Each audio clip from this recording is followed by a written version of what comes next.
Olá, meu nome é Dexter Pirissaider, eu sou estudante do curso técnico em Química da Fundação Liberato e hoje eu vou apresentar para vocês uma análise comparativa da precipitação e temperatura de estados litorâneos com Mata Atlântica exuberante.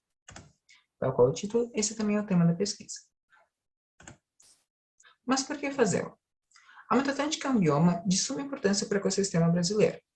Ela também apresenta uma biodiversidade em proporção comparável à da Amazônia. Porém, a sua área atual é de apenas 27% da área de Mata Atlântica original que nós podíamos observar. Então, entender os fenômenos abióticos que influenciam esse bioma e também como que eles possuem sua dinâmica é de suma importância para sua preservação. Fora isso, aqui no Brasil, pesquisas mostram que o acesso ao conhecimento sobre meteorologia e climatologia é um tanto escasso. Quando essa matéria é ensinada, ela geralmente é ensinada de forma sem possuir paralelos com a realidade, o que coloca sua absorção e sua compreensão em detrimento de outros fatores. Por fim, nos últimos anos, especialmente nesse último governo, nós podemos observar altos níveis de sucateamentos da meteorologia. Isso tudo acontecendo em uma fase dos estudos climáticos que a meteorologia é de suma importância, visto as mudanças climáticas que nós vemos observando e também a desmatação das nossos biomas aqui no Brasil. Há de exemplo o Pantanal, a Amazônia e sim a Mata Atlântica. Dessa forma, pergunta-se: como os fatores de temperatura e precipitação se comportam ao longo do gradiente de latitude da Mata Atlântica? Tem-se por hipótese que, com a aproximação da linha do Equador, a temperatura média tende a aumentar e a precipitação, de uma forma geral, tende a diminuir. Tem-se, então, por objetivo avaliar o comportamento da temperatura e precipitação com o gradiente de latitude em estados litorâneos com Mata Atlântica exuberante, quantificar a precipitação para meios opostos e aferir a temperatura média durante o período de um ano. Sobre a meteorologia. Ela é a ciência que estuda a atmosfera, sua composição e sua dinâmica. Ela vai possuir também uma larga amplitude de aplicações, desde áreas da agronomia até de forma corriqueira quando decidimos qual será a roupa que usaremos ao sair de casa. Ela vai estudar os fatores abióticos, fatores sem vida. Então, esses fatores sem vida, haja de exemplo, luminosidade, ventos, precipitação, temperatura, muitas vezes vão interagir entre si para produzir um material de análise que vai ser estudado pela meteorologia. A Mata Atlântica, por sua vez, ela possui uma morfologia bastante variada, com uma biodiversidade também bastante importante para o Brasil. Porém, um fenômeno a ser observado é de que ela é um único bioma que se apresenta desde regiões do extremo nordeste até regiões abaixo do Trópico de Capricórnio, mais ao sul. Isso pode ser observado e é de importância, pois esse vai ser um dos fatores utilizados como fator para as análises aqui observadas, funcionando essa variação de latitude de um único bioma como uma variável independente. Para a metodologia, então, tem-se que a pesquisa pode ser classificada como quantitativa e qualitativa de natureza básica. Perante os objetivos, ela é vista como descritiva, e quanto aos métodos, pode ser vista como documental ou bibliográfica. Para início da pesquisa, é necessário, então, fazer uma amostragem de quais regiões do Brasil possuem Mata Atlântica e são pertinentes para a pesquisa. Dessa forma, utilizou-se os mapas do Centro Nordestino de Informações sobre Plantas, a plataforma SOS Mata Atlântica e também o Observatório de Soberania Ambiental. Através das comparações geográficas dos seus mapas, foi possível localizar quais regiões do Brasil são pertinentes para a pesquisa, e através do INMET, Instituto Nacional de Meteorologia, e sua plataforma BDMAP, Banco de Dados Meteorológicos para Ensino e Pesquisa, foram então selecionadas estações meteorológicas que são pertinentes à pesquisa.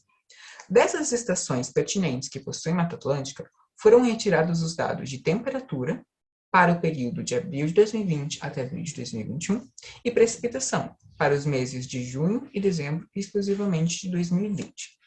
Com esses dados, então, foram tabulados, localizando e relacionando o fator, localidade e latitude. Essa tabulação mostrou a nossa primeira tabela, que foi a fonte de origem dos gráficos que vão servir para a análise do comportamento desses fatores. Então, aqui nós temos a nossa primeira tabela, que relaciona localidades, latitudes e fatores abióticos em questão, que nós temos temperatura média, precipitação em junho e precipitação em dezembro. E dessa tabela nasce o nosso primeiro gráfico, que é a da temperatura média correlacionada com a latitude. Nós podemos observar que, ao sair de regiões ao sul e se aproximar de regiões do nordeste, a temperatura geral tende a aumentar. Isso pode ser explicado porque regiões mais próximas à linha do Equador vão acabar sofrendo menores variações no ângulo de incidência dos raios solares na Terra. A Terra, ela naturalmente possui uma certa inclinação, que vai ser mais acentuada para as regiões mais ao sul nos meses de inverno. Quando essa inclinação acaba se tornando bastante sensível, haja de exemplo aqui Manaus, que nós temos, e também Porto Alegre, esses raios solares acabam incidindo com ângulos cada vez mais diferentes. Aqui em Manaus, que é uma região mais ao norte, nós temos uma baixa variação. Porém, em Porto Alegre, que é uma região mais ao sul, nós temos uma variação muito grande daqui do verão, de dezembro, até de junho. Então, isso vai fazer com que, em Porto Alegre, que fica mais ao sul, observe-se uma temperatura média durante o inverno bastante menor do que as observadas ao norte. É interessante pontuar também que a cidade aqui pontuada, que está claramente no meio do Nordeste e apresenta um comportamento similar ao Sul, é a cidade de Garanhuns, no Pernambuco. A estação que executou essa análise está a uma altura de aproximadamente 800 metros acima do nível do mar, fazendo com que ela tenha uma pressão atmosférica que seja menor e um ar mais rarefeito. Por causa disso, uma cidade no meio do Nordeste vai apresentar comportamento de temperatura similar aos fenômenos observados ao Sul. Então, aqui nós temos os dois outros pontos de análise, que são os gráficos de precipitação em junho e precipitação em dezembro, correlacionados com a latitude. Em junho, nós podemos observar que a precipitação se dá de forma ampla ao longo do Brasil, variando, tendo chuvas no Nordeste e tendo chuvas também ao Sul. Porém, quando nós observamos em dezembro, podemos ver que as chuvas se concentram quase exclusivamente no Sul, tendo um certo aumento, e no Nordeste esses valores ficam próximos de zero. Barbosa vai nos mostrar que as análises que ele executou de 1904 e 1998 vão comprovar e também corroborar com essa observação que foi feita. Nós podemos observar aqui que Barbosa vê que em dezembro há um início da diminuição das chuvas no Nordeste e um aumento aqui de maio, junho, julho, agosto. Ou seja, por mais que haja um certo distanciamento, esse fenômeno já era observado e corrobora também com aquilo que nós podemos observar. Abshaber vai ser outro pesquisador que vai nos mostrar que o Nordeste está grandemente influenciado pelas massas de ar que ali atuam, e fenômenos que vão influenciar bastante são o El Niño e o Laninha. No El Niño, em dezembro, nós temos que as massas de água do Oceano Pacífico se aquecem e acabam, em parte, precipitando aqui, fazendo com que os ares que voltem para cá sejam extremamente secos, fazendo com que o Nordeste permaneça quente. E quando nós temos Laninha, em dezembro, essas massas de ar aqui, essas massas de água da superfície do oceano se tornam mais frias e faz com que haja mais chuva aqui na região do Nordeste. Porém, o que se observa é que há um abrandamento dos efeitos desses dois fenômenos devido às mudanças climáticas que nós vínhamos observando. Outro fenômeno que também será de grande importância para entender como ocorre esse ciclo de chuvas na região sul e a diferença que ela vai ter na região nordeste são as massas de ar úmidas que são enviadas pela floresta amazônica. A floresta amazônica ela é responsável por transpirar e umedecer grande parte das massas de ar que chegam na região sul.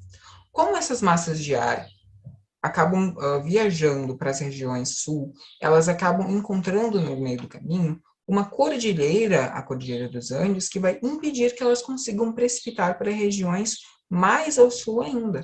Dessa forma, elas precipitam, trazem umidade para as regiões sul e sudeste, porém, quando tentam chegar à região nordeste, com uma pouca força que ainda possuem, acabam sendo secadas pelo acidente geográfico do Planalto da Borborema, que faz com que qualquer massa de ar que venha de região continental tentar chegar à região nordeste seja, de certa forma, seca e contribua para o clima árido.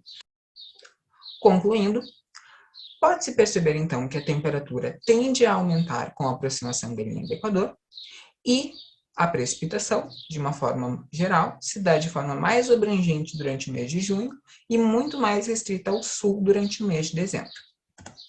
Essas são as principais referências. Muito obrigada pela sua atenção.